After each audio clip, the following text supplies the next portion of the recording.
اعوذ باللہ من الشیطان الرجیم بسم اللہ الرحمن الرحیم الحمد للہ رب العالمین الصلاة والسلام علی اشرف الانبیاء والمرسلین ابی القاسم محمد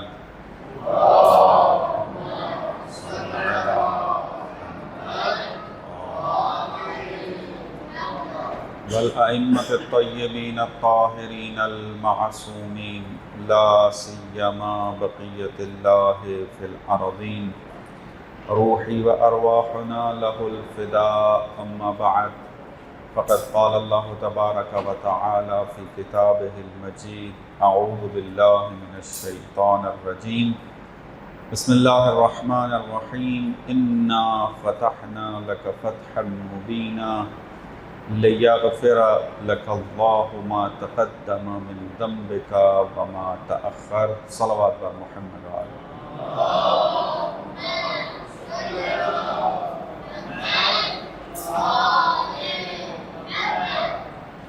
خداوند منان کے لاکھ لاکھ شکر گزار کہ خداوند متعال نے ایک بار پھر زندگی نصیب فرمائی کہ اس زندگی کی نعمت کو، اس زندگی کی نعمت کا شکر ادا کرنے کے لیے اس نورانی محفل میں حاضر ہو کر آخرت کے سفر کے لیے زادرہ اکٹھا کر سکیں۔ آپ کی خدمت میں نصرت الہی اللہ کی سنت ہے، اس عنوان سے مطالب بیان ہو رہے ہیں، اور اس بات کی طرف توجہ اس لیے ضروری ہے چونکہ نصرت الہی وہ بنیادی قرآنی مفہوم ہے، قرآنی حقیقت ہے کہ ہر مسلمان کے لیے اس کو جاننا اور اس پر عمل کرنا، اس پر ایمان لانا ضروری ہے، کیونکہ اگر انسان الہی نصرت، الہی مدد اس پر ایمان نہیں رکھے گا تو انسان کبھی اپنی سوچ، اپنی فکر اس کو توحیدی نہیں بنا پائے گا۔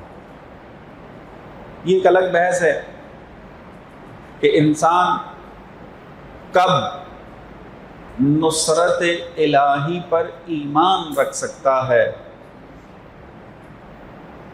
اس کا رابطہ کیا ہے انسان کی فکر کے ساتھ، تو خلاصے کے طور پہ یہی عرض کر سکتا ہوں کہ انسان پہلے اپنی فکر کو توحیدی بنائے گا، اور توحیدی فکر جب بن جائے گی تو اللہ کی نصرت پر ایمان بھی آ جائے گا۔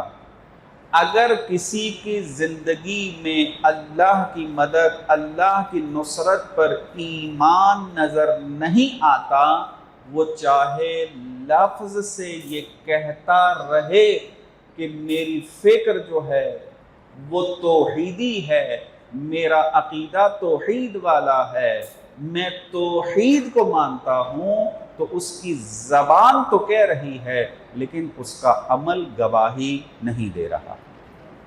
یعنی اللہ کی نصرت، اللہ کی مدد، اس کے اوپر ایمان کا ہونا نہ ہونا یہ ہماری فکر کی عکاسی کرتا ہے کہ اگر ہم مدد پر ایمان رکھتے ہوئے زندگی گزار رہے ہیں تو سمجھ جائیں کہ توحیدی فکر ہے، اور اگر ہم اللہ کی مدد پر ایمان نہ رکھتے ہوں تو سمجھ جائیں کہ انسان کی فکر توحیدی نہیں ہے۔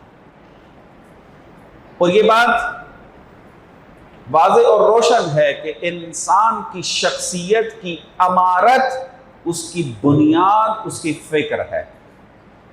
انسان کی شخصیت کی عمارت اس کی فکر پر ڈیولپ ہوتی ہے، جیسی فکر ہوگی ویسی اس کی شخصیت بنے گی۔ انسان کا عمل آئینہ ہوتا ہے اس کی فکر کا، جیسا عمل ہوگا اس کا عمل بتا رہا ہوگا کہ اس کی فکر کیسی ہے۔ اگر انسان اپنے عمل میں توکل دکھا رہا ہو تو پتہ چل جائے گا کہ اس کی فکر بھی توحیدی ہے۔ اگر اس کے عمل میں توکل نظر نہ آ رہا ہو تو وہ چاہے نماز ہی کیوں نہ پڑھتا ہو، سجدے ہی کیوں نہ کرتا ہو، اس کی فکر توحیدی نہیں ہوگی۔ عمل یہ پھوٹتا ہے فکر سے۔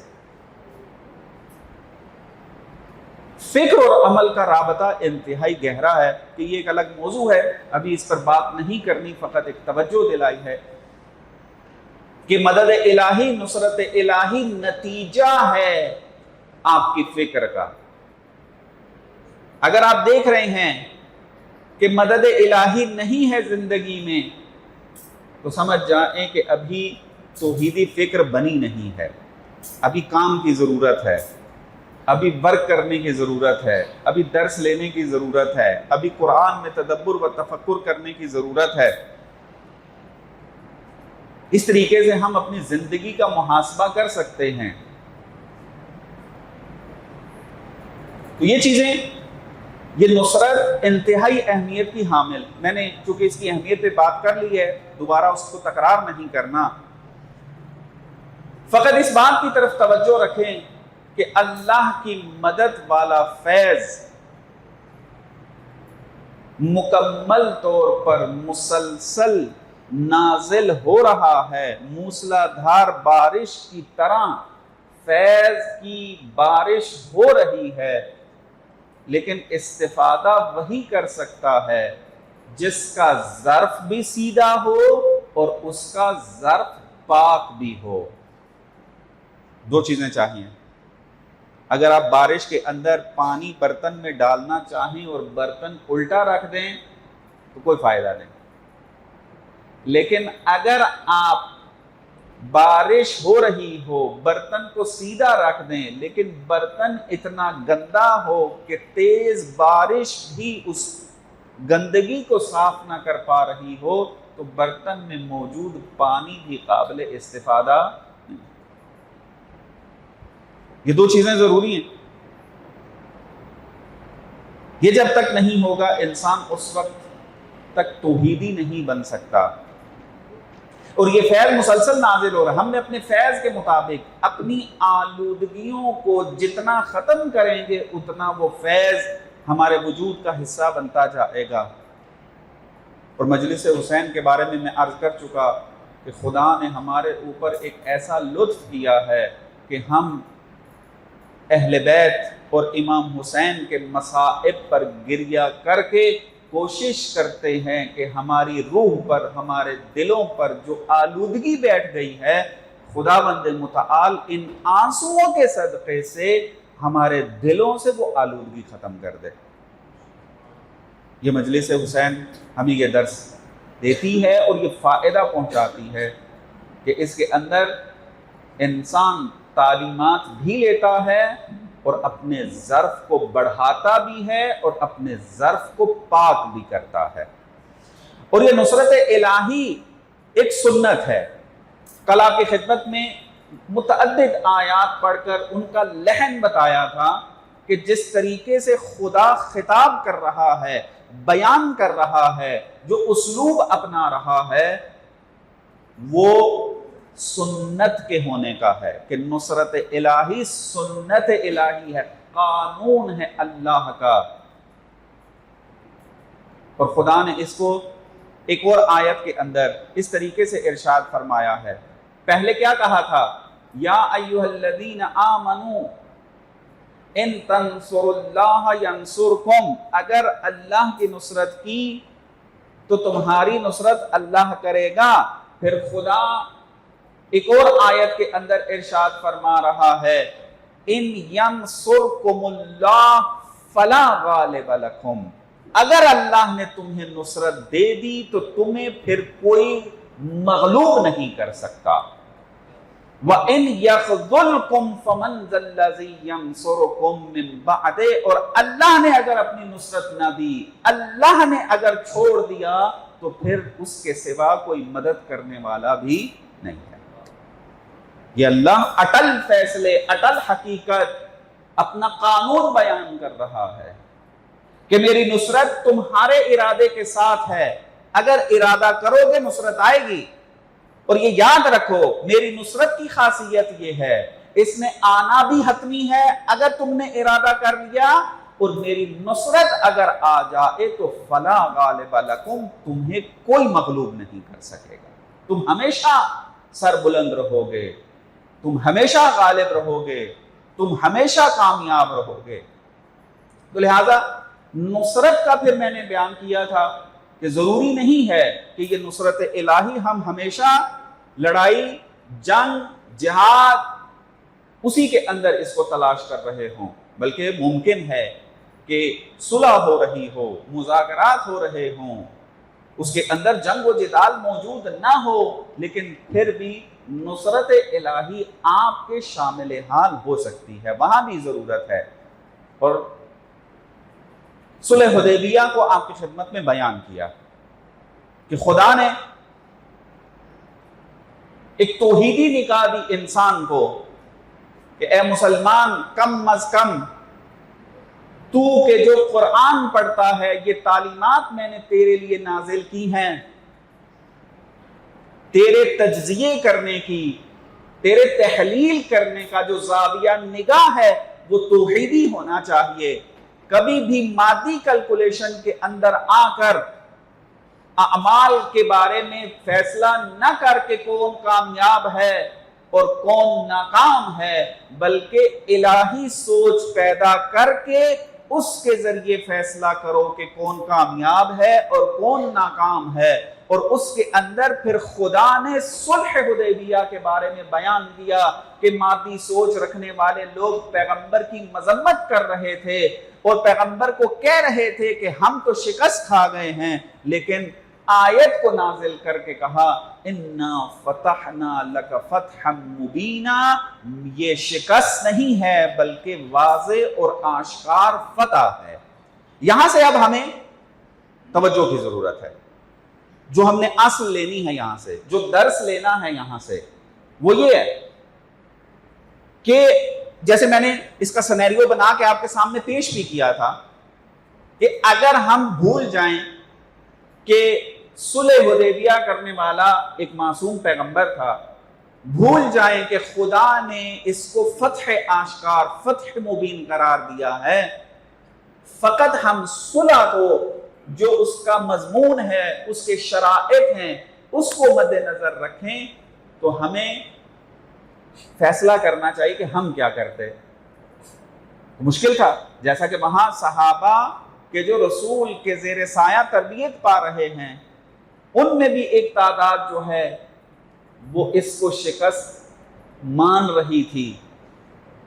خدا نے وہاں توجہ دلائی ہے کہ ابھی تمہاری فکر، تمہاری سوچ توحیدی نہیں بنی، لہٰذا اب ہمیں بھی یہ چیز دیکھنا ہے کہ اگر ہمارے بھی معاشرے کے اندر، ہماری زندگی کے اندر اگر کوئی حادثہ ہو، اگر کوئی واقعہ رونما ہو، تو اس کے تجزیہ و تحلیل کے اندر آیا ہم نے جو پیرامیٹر رکھا ہے، معیار رکھا ہے، وہ میری مادی کیلکولیشن ہے، مادی عقل ہے، یا اس میں توحیدی فکر کے سائے میں اس کو تحلیل کر رہا ہوں۔ یہ چیز بہت زیادہ اہمیت کی حامل ہے۔ وقت نہیں ہے کہ میں اس کو علمی انداز میں مزید کھول کر بیان کروں، چونکہ وقت جو ہے کم رہ جاتا ہے اور بعض بحثیں جو ہیں پھر تھوڑی سی لمبی ہو جاتی ہیں اور مجلس کے ساتھ ممکن ہے کہ زیادہ سازگار بھی نہ ہو، لیکن اتنی توجہ ضرور رکھیں۔ اور ابھی آپ دیکھ لیں، مثالیں دی ہیں میں نے کہ اگر آج کے اس ماحول کو آپ تحلیل کریں، آپ خود بخود فیصلہ کر سکتے ہیں کہ کون مادی کیلکولیشن کے ساتھ فیصلہ کر رہا ہے، تحلیل کر رہا ہے، آپ اس کی سوچ کا اندازہ لگا سکتے ہیں، اور اسی طریقے سے آپ کون انسان توحیدی نگاہ سے تحلیل کر رہا ہے، آپ فیصلہ کر سکتے ہیں کہ ایران کے ساتھ جو کچھ ہوا، ایران جو کچھ کر رہا ہے، ایران نے جنگ کی وہ بھی، ایران جو صلح کر رہا ہے وہ بھی، ایران نے جو لڑائی لڑی وہ بھی، ایران جو مذاکرات کر رہا ہے وہ بھی۔ انسان اس کو ذرا تجزیہ کرے۔ دو اینکیں اب یہاں پر موجود ہیں، جو مادی نگاہ سے دیکھے گا وہ نتیجہ کچھ اور لے گا اور لے رہا ہے، اور جو الہی نگاہ سے اس کو دیکھ رہا ہے اور دیکھے گا وہ اس کا نتیجہ فرق کرے گا اس کے اندر، اور ہمیں نظر آ رہا ہے اس بات۔ اور اس موضوع کا انتخاب بھی اسی لیے کیا تھا کہ ہم لوگ اپنی توجہ کو اللہ کی طرف کریں۔ اللہ کی طرف توجہ کرنے کا مطلب یہ نہیں ہے کہ ہم مصلی پہ کھڑے ہوں تو قربتاً اللہ کی نیت کریں تو اللہ کی طرف توجہ ہے، نہ، ہمارے سوچنے کا انداز، پھر اس سوچنے کے بعد اس سوچ کے مطابق عمل کا انداز جو ہے وہ بتائے گا کہ ہم کتنا قرآن پر چل رہے ہیں، کتنا کربلا کے ساتھ ہو کر چل رہے ہیں، کتنا اہل بیت کی تعلیم کے مطابق چل رہے ہیں، کتنا ہم خدا کی طرف متوجہ ہیں۔ اگر ہم کربلا کا درس تو لے رہے ہوں، مجالس میں تو شریک ہو رہے ہوں، لیکن میں اپنی زندگی کے ہر پہلو کو مادی کیلکولیشن کے ساتھ دیکھتا رہوں تو پھر انسان تھوڑا اپنے گریبان میں جھانک کر دیکھے کہ آیا میں واقعاً جیسے سمجھ رہا ہوں کہ میں توحیدی ہوں، میں کربلائی ہوں، میں قرآنی ہوں، آیا ایسا ہے یا نہیں ہے؟ یہ ہر کوئی انسان اپنا محاسبہ کرے اس کے اندر۔ مادی کیلکولیشن کیسے انسان جو ہے، اور اس کے کچھ آثار ہیں مادی کیلکولیشن کے، کہ مختصر سی بعض گفتگو اس کے اوپر ہو چکی ہے، باقی انشاءاللہ آپ خود سمجھدار ہیں اور ان چیزوں کو مزید آگے بہتر انداز میں سوچ کر لے کر چل سکتے ہیں۔ ایک بحث کل آپ کی خدمت میں بیان کی تھی اور مختصر سی وضاحت بھی میں نے اس کی کر دی تھی، لیکن چونکہ بحث انتہائی اہمیت کی حامل تھی، چاہ رہا تھا کہ گزر جاؤں اس سے، لیکن اہمیت کی وجہ سے رکنا پڑ رہا ہے کہ افراد اس کو صحیح طریقے سے حل کر کے یہاں سے جائیں۔ کہ سورہ مبارکہ فتح کی آیت جب یہ نازل ہوئی کہ اِنَّا فَتَحْنَا لَكَ فَتْحًا مُبِينًا، تو اگلی آیت کیا کہہ رہی ہے؟ لِيَغْفِرَ لَكَ اللَّهُ مَا تَقَدَّمَ مِن ذَنبِكَ وَمَا تَأَخَّرَ۔ اس آیت کو پڑھنے کے بعد اس کا ظاہری مفہوم جو سامنے آتا ہے، جو ہم نے عرفی معانی اپنے ذہن میں بٹھائے ہوئے ہیں، ہم اس آیت کا جب ترجمہ پڑھتے ہیں تو ہمیں عجیب سا محسوس ہوتا ہے کہ اس کا ترجمہ یہ بن رہا ہے کہ اللہ کہہ رہا ہے کہ میں نے تمہیں فتح مبین عطا کی ہے، اب کیا کروں گا؟ میں تمہارے اگلے پچھلے گناہ معاف کر دوں گا۔ تو یہ کیسا پیغمبر آیا معصوم ہیں یا نہیں ہیں؟ اب بعض مفسرین کو جا کے دیکھیں، وہ پریشان ہے اس کے اندر کہ گناہ سے مراد کیا ہے، یہاں پر پریشان ہے، اقوال مختلف ذکر کرتے ہیں۔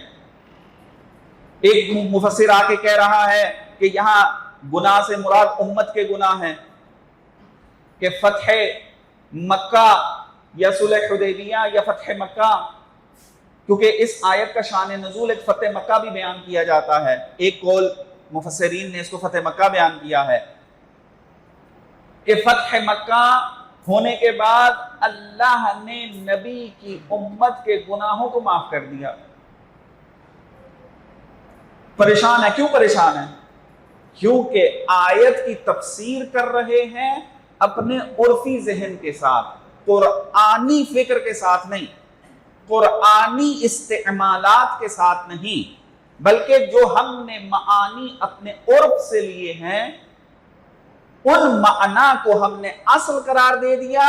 اب ان معانی کے ذیل میں ہم آیت کا ترجمہ کرتے ہیں اور ہمیں نظر آ رہا ہوتا ہے کہ یہ آیت ہمارے عقیدے سے ٹکرا رہی ہے، اور اگر کسی کا عصمت والا نظریہ نہیں ہے تو وہ پھر توجیحات کر رہا ہے کہ گناہ تو نہیں کر سکتے، لیکن پھر کیا مراد لیں یہاں پر؟ جیسے میں نے پہلے آپ کو عرض کیا تھا کہ یہاں ذنب سے مراد گناہ اس آیت کے اندر نہیں ہے، ہم مراد نہیں لے سکتے، اور اس کے اندر خود قرآن دلیل ہے کہ یہاں ذنب سے مراد گناہ نہیں ہے۔ ذنب کا لفظ ایک معنی گناہ کے اندر استعمال ہوتا ہے، نہ کہ اس کا مکمل معنی گناہ والا ہے۔ اگر قرآن سے ہم پوچھیں یا مثلا ایک بندہ آ کر کہے کہ کیا دلیل ہے آپ کے پاس، تو ہم کہیں گے آیت کا سیاق دیکھ لیں، آیت کا سیاق دیکھ لیں۔ آیت نازل ہو رہی ہے، سورہ فتح جو ہے وہ کامیابی کا تذکرہ کر رہی ہے۔ آیت کہہ رہی ہے اِنَّا فَتَحْنَا لَكَ فَتْحًا مُبِينًا، ہم نے تمہیں واضح اور آشکار فتح نصیب کر دی ہے۔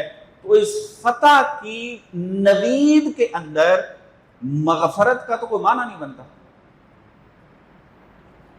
کوئی سیاق بنتا نہیں ہے۔ علامہ طباطبائی یہی استدلال کرتے ہیں المیزان کے اندر اس آیت کے ذیل میں، فرماتے ہیں کہ اگر آپ سیاق کو دیکھیں تو آپ کو پتہ چل جائے گا کہ یہاں پر غم گناہ کے معنی میں ہو ہی نہیں سکتا۔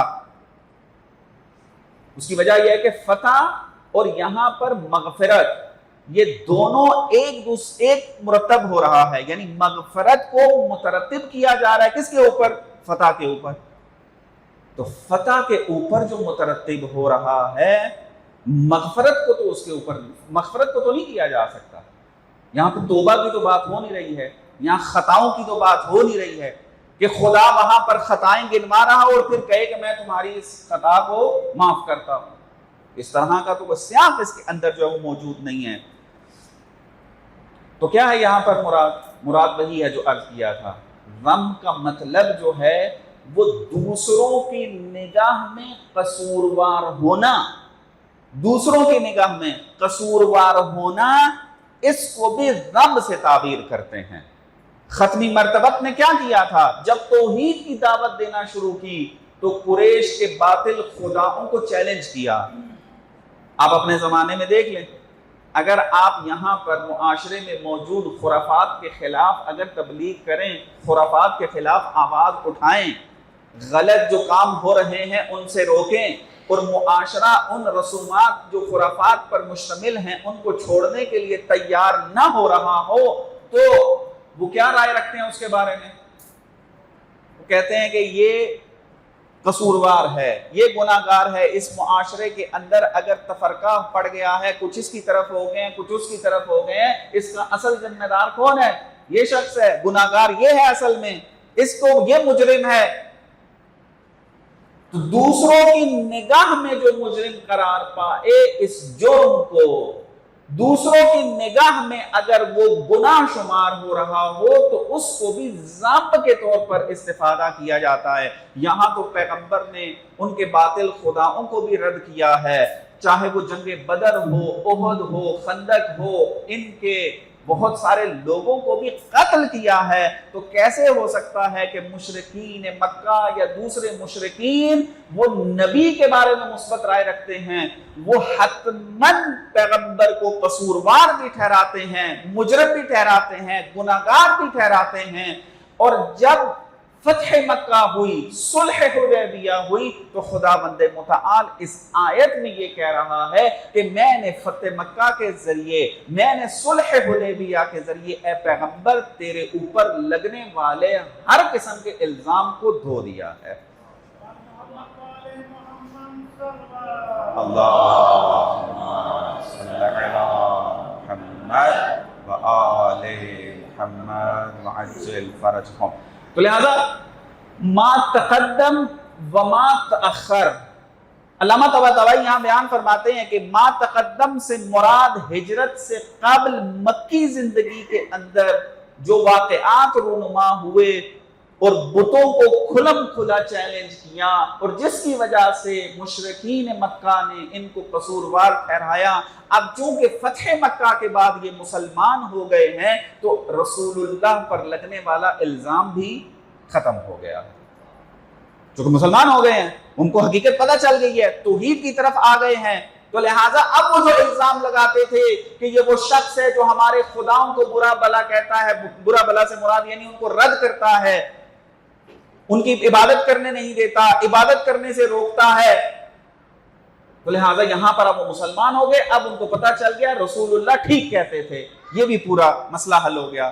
ما تأخر کی جو بات ہے وہ ہجرت کے بعد والی زندگی میں جو جنگیں رسول اللہ نے کی ہیں، بدر کی شکل میں، احد کی شکل میں، اور قریش کو مارا ہے، جب فتح مکہ ہو جاتی ہے تو مسلمان ہونے کے بعد ان کو یہ بات بھی سمجھ آ گئی ہے جنگ میں ہم غلطی پر تھے اور رسول اللہ حق پر تھے۔ تو ما تأخر یعنی وہ الزامات کے جو ہجرت کے بعد کی زندگی میں سمجھتے تھے قصوروار ہیں پیغمبر، وہ بھی صاف کر دیے۔ اب کسی کو کوئی اعتراض نہیں ہے کہ پیغمبر قصوروار ہیں، پیغمبر مجرم ہیں، پیغمبر گناہگار ہیں، یہ چیز اب واضح ہو گئی ہے، اور خدا نے اس آیت میں اس مطلب کو بیان کیا ہے۔ یہ مطلب میں نے اس لیے زیادہ وضاحت کی کہ 2 دن پہلے جو اہل سنت کے بعض افراد یہاں پر مجلس سننے کے لیے آئے تھے، انہوں نے ایک تقاضا یہی کیا تھا کہ آپ نے اِنَّا فَتَحْنَا لَكَ فَتْحًا مُبِينًا کی تفسیر بیان کر دی بہترین، لیکن لِيَغْفِرَ لَكَ اللَّهُ مَا تَقَدَّمَ وَمَا تَأَخَّرَ جو قرآن کے مخالف ہیں وہ ہمارے اوپر اعتراض یہ کرتے ہیں کہ تم جو رسول اللہ کو معصوم مانتے ہو، تم جو رسول اللہ کو بے خطا مانتے ہو، تم جو رسول اللہ کو انسان کامل مانتے ہو، تمہارا قرآن کہہ رہا ہے، خدا کہہ رہا ہے کہ میں نے اب پیغمبر کے سارے گناہ معاف کر دیے ہیں، تو اس کا مطلب یہ ہے کہ تمہارے پیغمبر کے نعوذ باللہ کوئی گناہ تھے تو معاف ہوئے ہیں۔ اس کا جواب یہ ہے کہ یہاں گناہ مراد ہی نہیں ہے کہ جو پیغمبر نے کیے ہوں، بلکہ دوسروں کی نگاہ میں قصوروار ہونا اس کی طرف ناظر ہو کر خدا بند متعال بیان کر رہا ہے کہ میں اپنے پاک رسول کو ہر چیز سے پاک کر رہا ہوں اس فتح کے بعد۔ یہ اس سوال کا جواب۔ تو دوسری دلیل کہ ذم جو ہے ہر جگہ پر گناہ کے معنی میں نہیں ہوتا کہ انسان نے خود کیا ہو۔ جناب موسیٰ علیہ السلام کا قصہ ہے سورہ شعراء کی آیت نمبر 14 میں، جب خدا بند متعال نے حضرت موسیٰ کو فرعون کے پاس جانے کا حکم دیا تو جناب موسیٰ نے اللہ کے سامنے یہ کہا کہ خدایا تو بھیج تو رہا ہے، لیکن وَلَهُمْ عَلَيَّ ذَنْبٌ فَأَخَافُ أَنْ يَقْتُلُونَ، وہ یعنی لَهُمْ عَلَيَّ ذَنْبٌ، مجھ پر ایک الزام ہے، وہ لگاتے ہیں لَهُمْ ان کے لیے، وہ میرے اوپر الزام، چونکہ قبطی کو مارا تھا نا، درست ہے، لڑائی ہوئی تھی، جان چلی گئی، اور پھر انہوں نے وہ علاقہ چھوڑ دیا تھا، اب خدا بھیج رہا ہے۔ جناب موسیٰ کہہ رہے ہیں وہ لہم، وہ جو ہے میرے اوپر ایک الزام رکھتے ہیں اور مجھے خوف ہے کہ اسی الزام کے چکر میں وہ مجھے قتل کر دیں گے۔ اب یہاں ذم جو ہے یعنی اس قبطی کے ساتھ جو لڑائی ہوئی تھی، کیا معصیت تھی؟ کیا گناہ تھا؟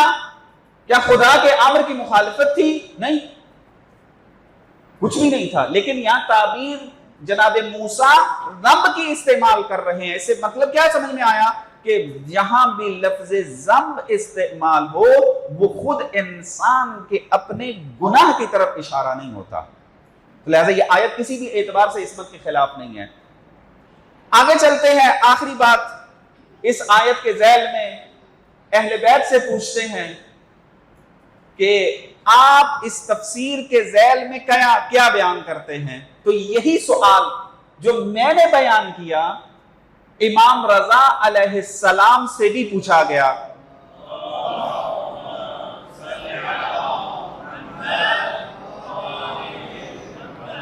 امام سے بھی سوال کیا گیا۔ راوی کہتا ہے، راوی ہے علی بن محمد بن الجہم، یہ کہتا ہے کہ حضرت مجلس المامون، میں مامون کے دربار میں گیا، محفل لگی ہوئی تھی، میں وہاں موجود تھا۔ وَعِنْدَهُ الرضا علی بن موسیٰ علیہ السلام، وہاں پر امام رضا بیٹھے ہوئے تھے۔ فَقَالَ لَهُ الْمَأْمُونَ، مامون نے جناب امام کو کہا، یبن رسول اللہ الیس من قولک ان الانبیاء معصومون، کیا آپ کا عقیدہ نہیں ہے کہ انبیاء معصوم ہے؟ قال بلا، امام رضا نے کہا 100% درست ہے، انبیاء معصوم ہے۔ تو مامون کہتا ہے فقال المأمون للہ درک یا ابا الحسن فاخبرنی عن قول اللہ عز وجل، تو پھر اس آیت کا معنی بتائیں، لیغفر لک اللہ ما تقدم من ذنبک وما تأخر، اس کا پھر معنی کر کے بتائیں۔ یہ آیت تو واضح طور پر عدم عصمت پر دلالت کر رہی ہے۔ قال الرضا علیہ السلام لم یکن احد عند مشرکی اہل مکہ اعظم ذنبا من رسول اللہ، کہتے ہیں کہ مشرکین مکہ کے نزدیک سب سے زیادہ گنہگار شخص رسول اللہ ہی تھے۔ یعنی دیکھیں وہی معنی امام رضا بیان کر رہے ہیں کہ اعظم ذنبا من رسول اللہ، رسول اللہ کو سب سے بڑا گناہگار سمجھتے تھے۔ کیوں؟ لأنہم کانوا یعبدون من دون اللہ، چونکہ وہ اللہ کے علاوہ 360 بتوں کی پوجا کرتے تھے، اور رسول اللہ نے آ کر ان کو دعوت دی ہے توحید کی طرف، یہ بگڑ گئے۔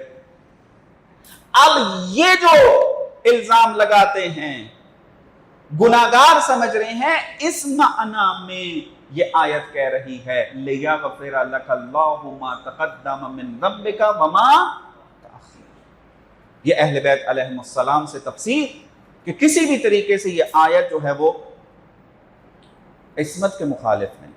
لہٰذا قرآن فہمی کے اندر ایک دقت ضرور کریں۔ ضروری نہیں ہے کہ ہر بندہ جو قرآن بیان کر رہا ہے اس کی تفسیر کا انداز اور طریقہ کار 100% درست ہو۔ بہت سارے ایسے لوگ ہیں، آپ تفسیریں اٹھا کے دیکھ لیں، آپ درس سن کے دیکھ لیں، اپنے معانی کے مطابق قرآن کو پرکھ کر تفسیر کر رہے ہوتے ہیں،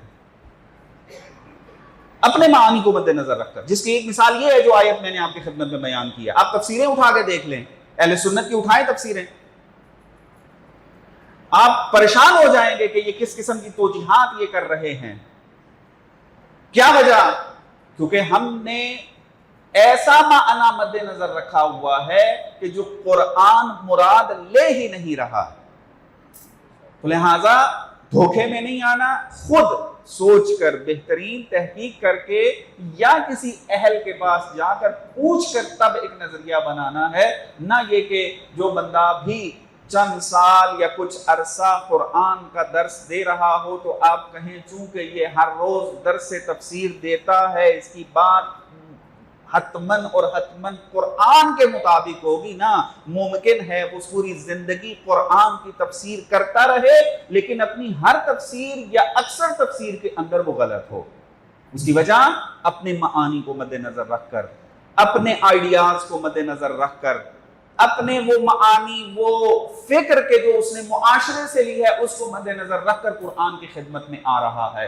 لہٰذا یہاں پر مشکل جو ہے وہ کھڑی ہو جاتی ہے۔ خوب، میں بات آگے بڑھاتا ہوں، وقت چونکہ کم رہ گیا ہے، مجالس بھی اپنے اختتام کو ہے، موضوع کو سمیٹتا ہوں۔ بات چلی ہماری نصرت الہی سے۔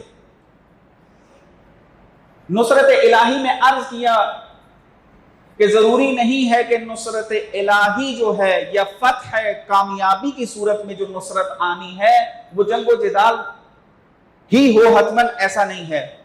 اب اس کو آگے بڑھاتے ہیں، نصرت کے بعد مصادیق اور دیکھتے ہیں۔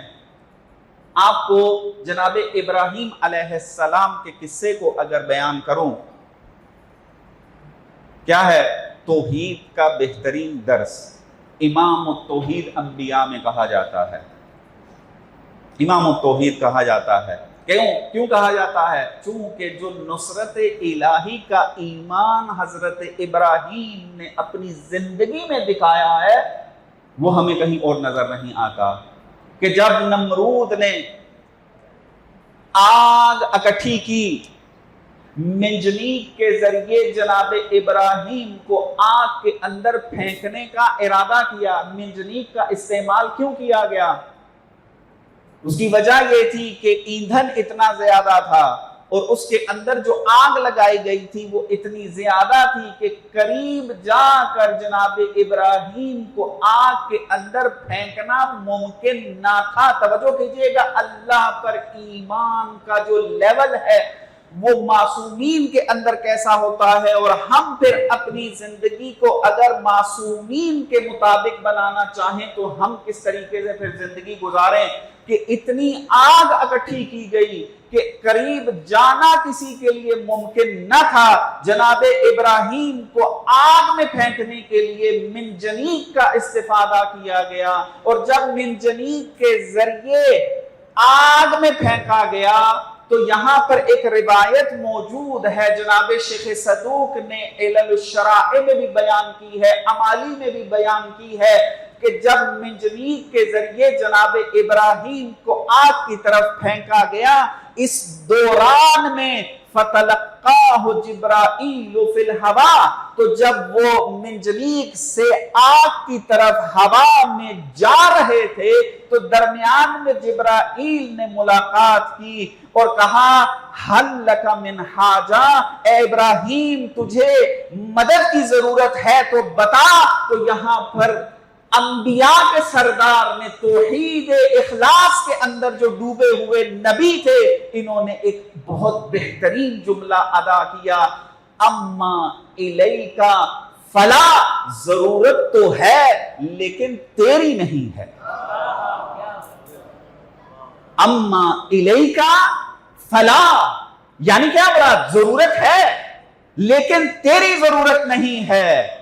تو جبرائیل کہتا ہے، توجہ کیجئے گا، روایت کے جملے پڑھ رہا ہوں، جبرائیل کہتا ہے فقال جبرائیل فاسأل ربک، اپنے رب سے پھر مانگ، تو جا رہا ہے آگ کی طرف۔ تو جناب ابراہیم نے پھر اپنے توحید سے سرشار کلام بیان کیا، حسبی من سؤالی علمہ بحالی، وہ جانتا ہے میرے حال کو، میرے سوال کرنے کا کوئی موقع نہیں بنتا۔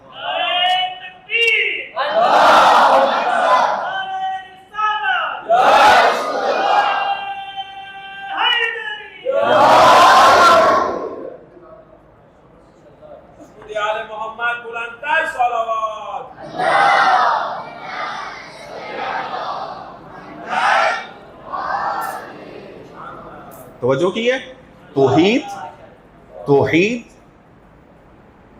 کہ انسان اگر اللہ کی نصرت پر ایمان رکھے تو انسان کو ہر جگہ خدا یاد رہتا ہے، کہ جبرائیل بھی اگر آ کے کہتا ہے کہ مدد درکار ہے تو حاضر ہے، تو وہاں پر کہے تیری نہیں خدا کی ہے، اور خدا میرے حال سے زیادہ بہتر، چونکہ اسی کے وہ دیکھ رہا ہے مجھے کہ مجھے آگ کی طرف پھینکا جا رہا ہے۔ تو جیسے ہی خدا نے ابراہیم کی اس توحید کے لیول کو دیکھا تو آگ کو حکم کیا، اے آگ کونو بردن و سلاما، ٹھنڈی ہو جا، ٹھنڈی ہو جا۔ یہاں سے ایک واقعہ یاد آیا مجھے آگ کے ٹھنڈے ہونے کا۔ آپ کو یاد ہوگا کہ ایک بندہ خراسان سے امام صادق علیہ السلام یا امام باقر کے پاس آتا ہے اور آ کر کہتا ہے کہ اے امام، بڑے شیعہ ہیں ہمارے پاس، جی بڑی تعداد ہے ہماری، دشمن جو ہے آپ کے حق میں گستاخی کر رہا ہے، آپ کے حقوق کو سلب کر رہا ہے، ہم جو ہے وہ تیار ہیں جہاد کے لیے، فقط حکم کے منتظر ہیں، اگر آپ اجازت دیں تو ہم آپ کے رقاب کے اندر دشمن کو جواب دیں، دشمن کے اوپر حملہ کریں، آپ کے حق کو واپس لے لیں۔ تو کیا کہا تھا کہ یعنی اس کو کچھ نہیں کہا، جو مجھے یاد آ رہا ہے، اس کو کچھ نہیں کہا۔ ایک اور صحابی جب داخل ہوتا ہے تو اس کے داخل ہوتے ہی امام نے اس کو جا کر کہا کہ تندور میں چھلانگ لگا دے، اور اس نے تندور میں جا کر چھلانگ لگا دی۔ اور بعد میں اپنی گفتگو میں مصروف ہو گئے تو وہ جو خراسان سے آیا تھا وہ بار بار دیکھ رہا تھا امام تو اپنی باتوں میں لگ گئے ہیں، اس کو کہہ دیا ہے تندور میں، تندور بھی سلگ رہا ہے، آگ بھڑک رہی ہے، پتہ نہیں اب وہ کس حالت میں ہوگا۔ کچھ دیر کے بعد جب کہا کہ واپس باہر آ جاؤ تو وہ سالم باہر آ جاتا ہے، تو امام نے کہا اب بتاؤ کہ اس جیسا شیعہ کوئی ہے وہاں پر؟ تو کہا یہ تو میں بھی نہیں ہوں۔ وہ کیوں آگ میں چھلانگ لگا گیا؟ اور دوسرا کہہ رہا ہے کہ میں ایسا نہیں ہوں، چونکہ اس کو ایمان تھا۔ اگر ایمان حکم دے رہا ہے اس کے اندر کوئی حکمت موجود ہے، حکمت موجود ہے۔ جناب ابراہیم کو جب خواب میں بشارت دی گئی کہ تم اپنے بیٹے کو قربان کرو تو ابراہیم نے کبھی یہ سوال نہیں کیا خدایا میرا بیٹا ہے، میرا لخت جگر ہے، کہاں تیرا حکم ہے؟ آمنا وسلمنا، یہ توحید ہے۔ اور حضرت ابراہیم کی یہ توحید یہاں دیکھیں کہ جناب ابراہیم کہہ رہے ہیں کہ مدد درکار ہے تو کرنے کے لیے آیا ہو، خدا نے اذن بھی دیا ہے، لیکن کہا اما الیک فلا، تیری طرف نہیں، تیری طرف نہیں۔ یہ اگر توحیدی نگاہ بن جائے، یقین مانیں آج دنیا اسی سکون کی تلاش میں ہے کہ جو خدا نے ہمیں بن مانگے دیا ہوا ہے۔ قرآن کیا کہتا ہے؟ الا بذکر اللہ تطمئن القلوب۔ یہ ہم آیت پڑھ کے گزر جاتے ہیں، یقین مانیں ہم سمجھتے ہیں کہ قرآن بس ایک ہماری تسلی کے لیے کہہ رہا ہے الا بذکر اللہ تطمئن القلوب، لیکن انسان کے دل میں اگر توحید بیٹھ جائے تو منجنیق کے ذریعے اگر بھڑکتی ہوئی آگ کے اندر پھینکا جا رہا ہو تو وہاں بھی سکون ختم نہیں ہوتا۔ نعرہ تکبیر، نعرہ رسالت، نعرہ حیدری، حسینیت،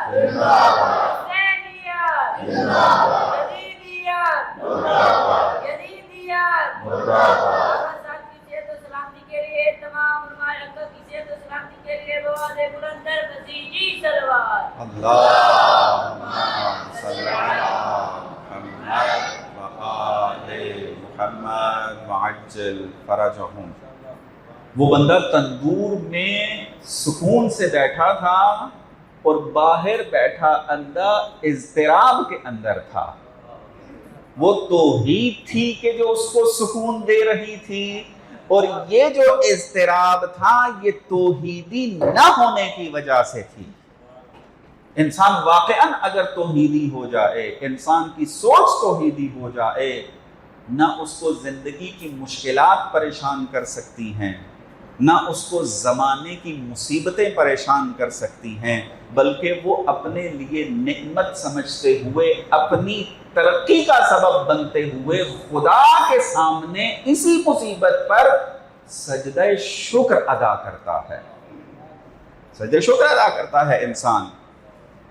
تو خدا نے اس قابل سمجھا کہ خدا نے میری آزمائش لی ہے، خدا نے اس قابل سمجھا کہ مجھے بلا میں مبتلا کیا ہے۔ کربلا ہمیں ایک درس کیا دیتا ہے؟ وہ یہی دیتا ہے کہ آپ کربلا کے ہر کردار کو دیکھیں، آپ کو وہاں پر کہیں پر شکوے کی زبان نظر نہیں آئے گی، بلکہ ہر کوئی یہ کہتا ہوا نظر آتا ہے رضاً بقضائہ وتسلیما لامرہ۔ یہ عمل کے ذریعے توحید کا درس دیا جا رہا ہے۔ اور جب کوفہ کے اندر بیویوں کو اذیت دینے کے لیے ابن زیاد نے کہا یا یزید نے کہا شام میں کہ خدا نے تمہارے ساتھ کیسا معاملہ کیا ہے، تو بی بی ثانیہ زہرا کا جملہ آج تک دنیا یاد رکھے ہے اور قیامت تک یاد رکھے گی۔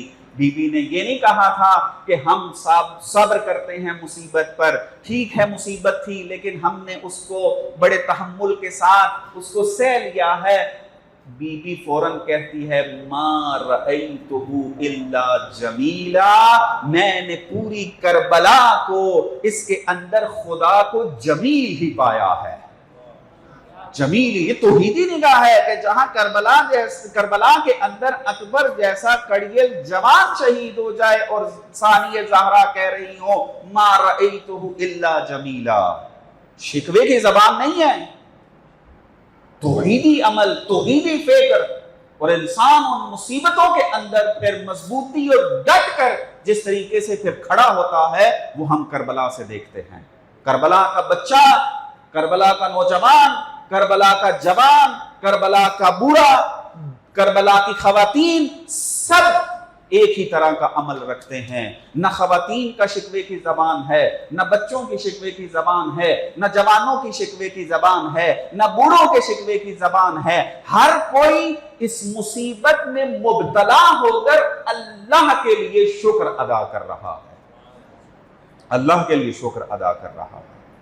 یہ توحید کربلا ہمیں سکھاتی ہے، اور یہ چیز کیا ہے؟ نصرت الہی پر ایمان کا نتیجہ ہے۔ یعنی پہلے اپنی فکر کو توحیدی بنائیں، اس کے ذریعے پھر نصرت الہی پر ایمان آئے گا، اور جب نصرت الہی کا ایمان ہوگا تو پھر انسان کبھی مضطرب، پریشان، مایوس، نا امید نہیں ہوگا۔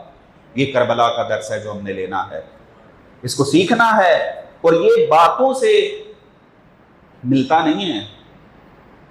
یعنی میں اگر بیان کر رہا ہوں تو اس کا مطلب یہ نہیں کہ اگر میں نے چند مجلسوں میں نصرت الہی کی بات کی، توحید فکر کی بات کی، اس کا مطلب ہے کہ میں اس وقت اس توحیدی فکر میں آپ سب سے بڑا ہوں نا، یا آپ نے سن لی دوسروں نے نہ سنی تو آپ کا امتیاز زیادہ ہے نا۔ خون جگر لگتا ہے کہ ہم کربلا جیسی مصیبت میں مبتلا ہو کر کہیں ما رأیتہ الا جمیلا۔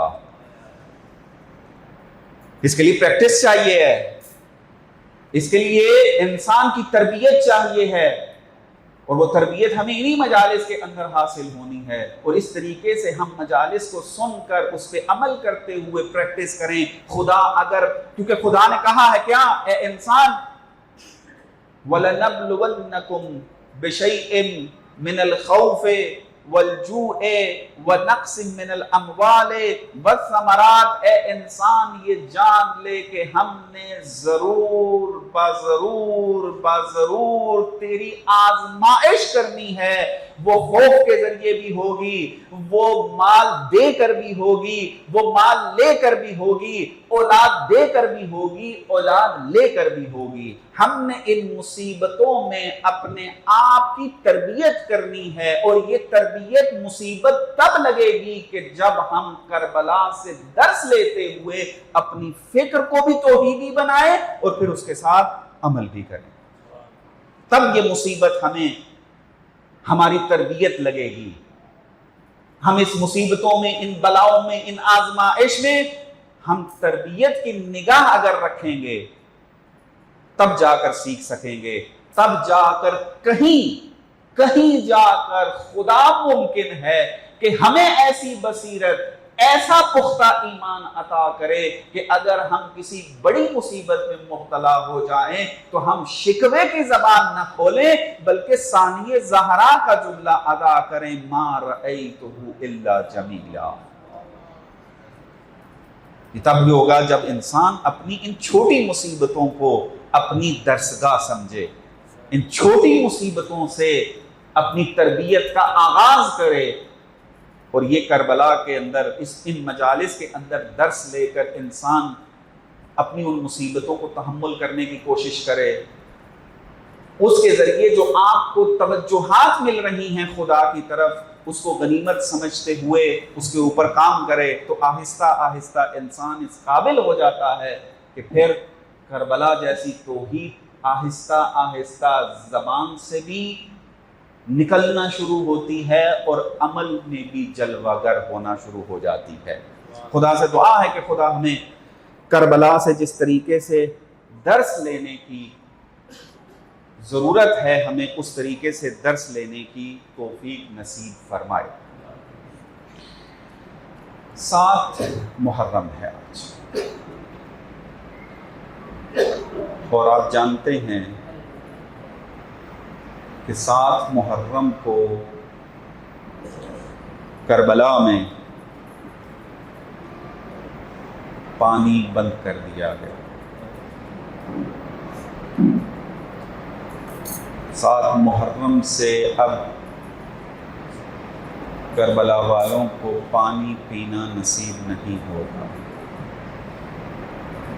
پہلے درد، مصیبت، سختیاں بہت زیادہ تھیں، لیکن اب پانی بند کر کے ان سختیوں کو اپنے اوج پر پہنچا دیا۔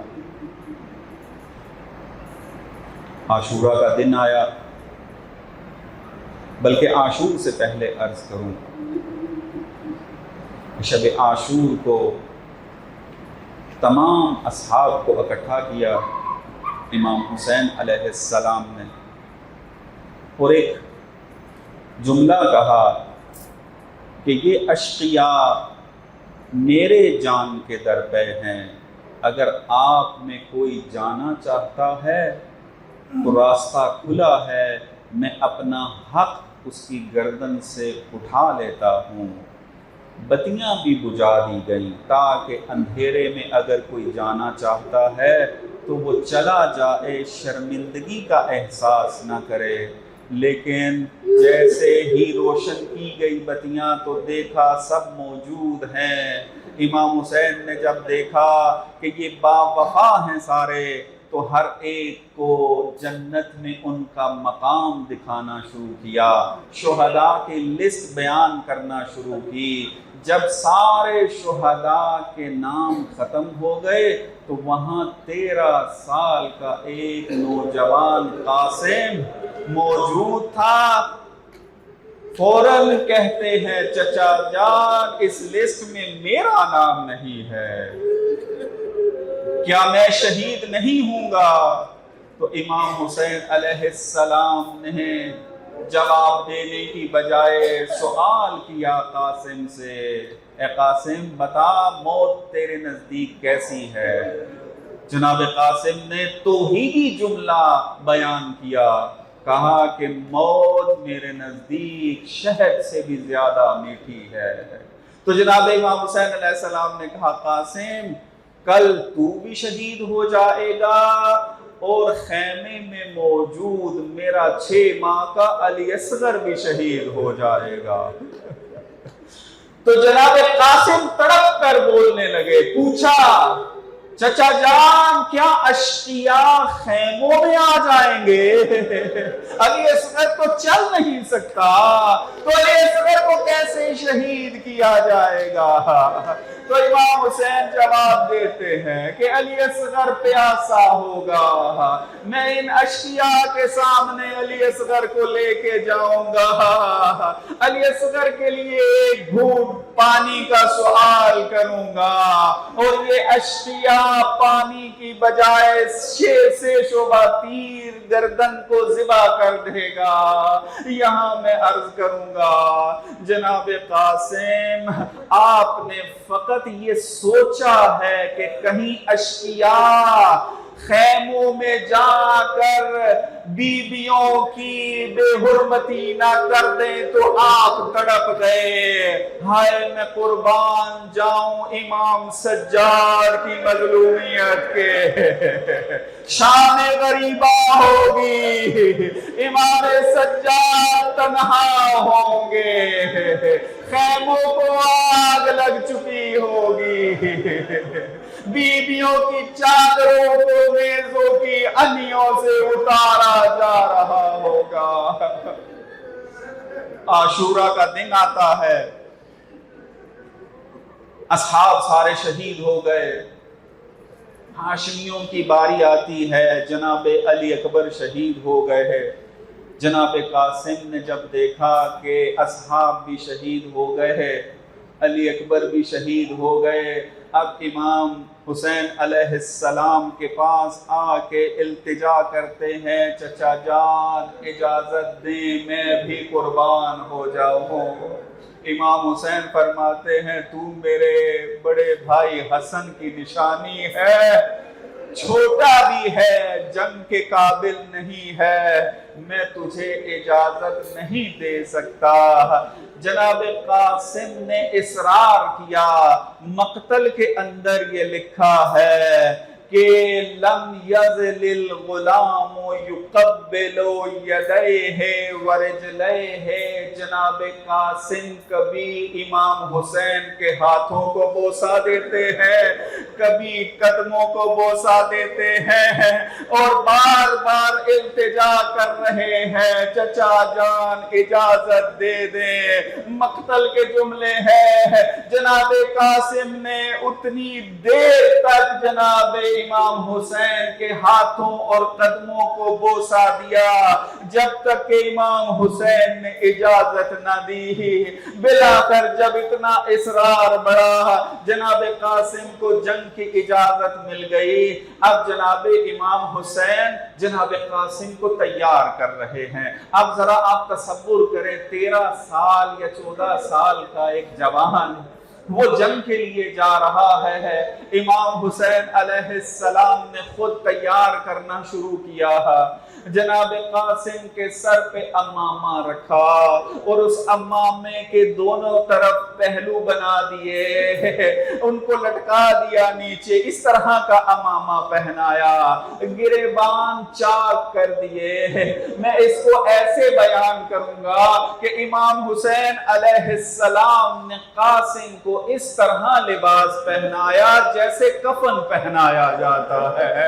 امامہ رکھنے کا انداز بھی وہی ہے اور لباس پہنانے کا انداز بھی وہی ہے۔ جب مکمل تیار کر دیا جناب قاسم کو، اب امام حسین علیہ السلام بڑے درد بڑے لہجے میں جناب قاسم کو کہتے ہیں، اے قاسم کیا اب بھی تو جنگ کرنے کے لیے ارادہ رکھتا ہے؟ تو کیوں جنگ کرنے جا رہا ہے؟ تو میرا لختے جگر ہے، تو میرے بھائی کی نشانی ہے۔ جناب قاسم نے دل کو چیر دینے والا جملہ کہا، بیان کرتے ہیں، یا اماں اوا کیفا، میں کیسے میدان جنگ میں نہ جاؤں، وانت سرت بین الاعداء وحیدا فریدا، اس کربلا کے صحرا میں آپ تک تنہا رہ گئے ہیں، لا ناصر له ولا معین، آپ کا کوئی مددگار نہیں رہا، میں آپ پر قربان ہونے جاتا ہوں، میں آپ کا مددگار ہوں۔ وَسَيَعْلَمُ الَّذِينَ ظَلَمُوا أَيَّ مُنْقَلِبٍ يَنْقَلِبُونَ۔